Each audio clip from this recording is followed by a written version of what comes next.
ತುಂಬಾ Young age ಅಲ್ಲಿ ವಯಸ್ಸಾದವ್ರ ತರ ಕಾಣ್ತಾ ಇದ್ರೆ ಎಲ್ಲಾ ಮಹಿಳೆಯರು ಈ 5 ಟಿಪ್ಸ್ ನ ಫಾಲೋ ಮಾಡಿ. ಮೊದಲನೇದಾಗಿ 30 ವರ್ಷದ ನಂತರ ಪ್ರತಿ ವರ್ಷ ಒಂದು 1% ಆದ್ರೂ ನಿಮ್ಮ ಬೋನ್ ಡೆನ್ಸಿಟಿ ಕಡಿಮೆ ಆಗುತ್ತೆ. ಸೊ ಬೋನ್ ಡೆನ್ಸಿಟಿ ಕಡಿಮೆ ಆಗಬಾರ್ದು ಅಂದ್ರೆ ನೀವು ಸ್ವಲ್ಪ ಸ್ಟ್ರೆಂತ್ ವರ್ಕೌಟ್ ಗಳನ್ನ ಮಾಡಬೇಕು. ಜೊತೆನಲ್ಲಿ ಕ್ಯಾಲ್ಸಿಯಂ ರಿಚ್ ಆಹಾರಗಳು, ರಾಗಿ, ಎಳ್ಳು, ಪನ್ನೀರು, ಮೊಸರು, ನುಗ್ಗೆಕಾಯಿ, ಈ ರೀತಿ ಒಳ್ಳೆ ಕ್ಯಾಲ್ಸಿಯಂ ಮತ್ತು ಒಳ್ಳೆ ಕಬ್ಬಿಣದ ಅಂಶ ಇರುವಂತಹ ಕಪಾಲಕ್ಕು, ಈ ರೀತಿ ಎಲ್ಲ ಆಹಾರಗಳ ಪಟ್ಟಿ ಏನೇನು ಕೊಟ್ಟಿದ್ದೀನಿ ಇದನ್ನೆಲ್ಲ ನಿಮ್ಮ ಆಹಾರದಲ್ಲಿ ಸೇರಿಸ್ಕೊಡಿ. ಎರಡನೇ ವಿಷಯ, ಪ್ರತಿ ವರ್ಷ ನಿಮ್ಮ ದೇಹದಲ್ಲಿ ಸ್ವಲ್ಪ ಸ್ವಲ್ಪ ಪ್ರಮಾಣದಲ್ಲಿ ಮಸಲ್ ಲಾಸ್ ಆಗ್ತಾ ಇರುತ್ತೆ. ಸೊ ಮಸಲ್ ಲಾಸ್ ನ ಪ್ರಿವೆಂಟ್ ಮಾಡಬೇಕು ಅಂದ್ರೆ ಬರೇ ವಾಕಿಂಗ್ ಮಾಡೋದ್ರಿಂದ ನಿಮ್ಮ ದೇಹದಲ್ಲಿ ಮಸಲ್ ಲಾಸ್ ನ ಪ್ರಿವೆಂಟ್ ಆಗೋದಿಲ್ಲ. ಚಿಕ್ಕ ವಯಸ್ಸಲ್ಲಿ ವಯಸ್ಸಾದರ ತರ ಕಾಣೋದಕ್ಕೂ ಮಸಲ್ ಲಾಸ್ ಕೂಡ one of the reason. So muscle ಕಡಿಮೆ ಆಗಬಾರ್ದು ಅಂದ್ರೆ ಪ್ರತಿದಿನ 1 ಗ್ರಾಮ್ ಪರ್ ಕೆಜಿ ಅಷ್ಟು ಪ್ರೋಟೀನ್ ನಿಮ್ಮ ಆಹಾರದಿಂದ ನಿಮಗೆ ಸಿಗಬೇಕು. ಹಾಗೆ ಮೂರನೇದು, strength R resistance based exercises.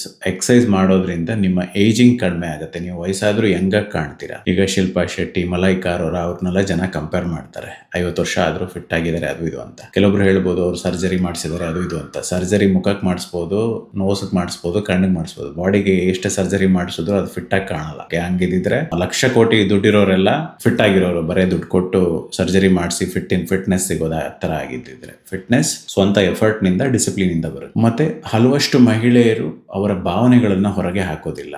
ಕೆಲವೊಬ್ಬರಿಗೆ ಆಂಗ್ಸೈಟಿ ಇರುತ್ತೆ, ಡಿಪ್ರೆಷನ್ ಇರುತ್ತೆ. ಸಪ್ರೆಸ್ಡ್ ಎಮೋಷನ್ ಅಂದ್ರೆ ನೀವು ಹೊರಗಡೆ ಹಾಕೋದಕ್ಕೆ ಆಗದೆ ಇರುವಂತಹ ಭಾವನೆಗಳು ನಿಮ್ಮ ದೇಹದಲ್ಲಿ ಹಲವಷ್ಟು ಸಮಸ್ಯೆಗಳನ್ನ ಕ್ರಿಯೇಟ್ ಮಾಡಬಹುದು. ಅದು ಬ್ಯಾಕ್ ಪೇನ್ ಆಗಿರ್ಬೋದು, ಅಂದ್ರೆ ಸೈಕೋಸೊಮ್ಯಾಟಿಕ್ ಇಲ್ನೆಸ್ ಅಂತ ಹೇಳ್ತಾರೆ. ಕೆಲವೊಬ್ಬರಿಗೆ ಇದರಿಂದನೂ ಕೆಲವೊಂದು ನೋವುಗಳು ಬರುತ್ತೆ. ಆಮೇಲೆ ಕೆಲವೊಬ್ಬರಿಗೆ ಹಲವಷ್ಟು ಮಾನಸಿಕ ಅಂದ್ರೆ ಮೂಡ್ ಸ್ವಿಂಗ್ಸ್, ಕೋಪ, ಜಗಳ, ಈ ರೀತಿ ಹಲವಷ್ಟು ಸಮಸ್ಯೆಗಳಿಗೆ ಮೂಡ್ ಡಿಸಾರ್ಡರ್ಸ್ ಕಾರಣ ಆಗಿ. ಸೊ ಯಾವಾಗ್ಲೂ ನೀವು ಒಂದಿಷ್ಟು ಜನರ ಜೊತೆ ಮಿಂಗಲ್ ಆಗೋದು, ನಿಮ್ಮ ಭಾವನೆಗಳನ್ನ ಸ್ವಲ್ಪ ಶೇರ್ ಮಾಡೋದು, ನಿಮ್ಮ ಟ್ರಸ್ಟ್ ವರ್ತಿ ಪೀಪಲ್ ಜೊತೆ ಹೆಲ್ಪ್ ಆಗುತ್ತೆ. ಆದಷ್ಟು ಒಳಗಡೆ ಹಿಡಿದಿಟ್ಕೊಳ್ಳೋ ಪ್ರಯತ್ನ ಮಾಡಬಾರ್ದು. ಮತ್ತೆ ಎಲ್ಲದಕ್ಕಿಂತ ಮುಖ್ಯ ನಿದ್ದೆ. ಬಹಳಷ್ಟು ಜನ ಬೆಳಗ್ಗೆ ಎದ್ಕೊಳ್ಳೆ ಮಕ್ಕಳನ್ನ ಸ್ಕೂಲ್ ಕಳಿಸ್ಬೇಕು ಅಂತ ಹೇಳಿ ರಾತ್ರಿ ಗಂಡ ಬರೋ ತನಕ ಮನೆ ಊಟ ಮಾಡೋದಕ್ಕೆ ಕಾಯೋದು, ಬೆಳಗ್ಗೆ ಎದ್ಕೊಳ್ಳೆ ಮಕ್ಕಳು ಸ್ಕೂಲ್ ಕಳಿಸ್ಬೇಕು ಅಂತ ಬೇಗ ಹೇಳೋದು, ಈ ರೀತಿ ಎಲ್ಲ ಮಾಡಿ ನಿದ್ದೆ ಬಹಳಷ್ಟು ಸ್ಯಾಕ್ರಿಫೈಸ್ ಮಾಡ್ತಾರೆ. ಸೊ ನಿದ್ದೆ ಕೂಡ ಬಹಳ ಇಂಪಾರ್ಟೆಂಟ್. ನಿದ್ದೆ ಸ್ಯಾಕ್ರಿಫೈಸ್ ಮಾಡಿದ್ರೆ ಕೂಡ ನಿಮಗೆ ಅರ್ಲಿ ಏಜಿಂಗ್ ಆಗ್ಬೋದು, ನೀವು ವೀಕ್ ಆಗ್ಬೋದು, ನಿಮ್ಮ ಆರೋಗ್ಯ ಹಾಳಾಗ್ಬೋದು. ಸೊ ನಿದ್ದೆ ಮೇಲೂ ಅಷ್ಟೇ ಗಮನ ಕೊಡಿ. ಸೊ ಈ ಎಲ್ಲಾ ಅಂಶಗಳು,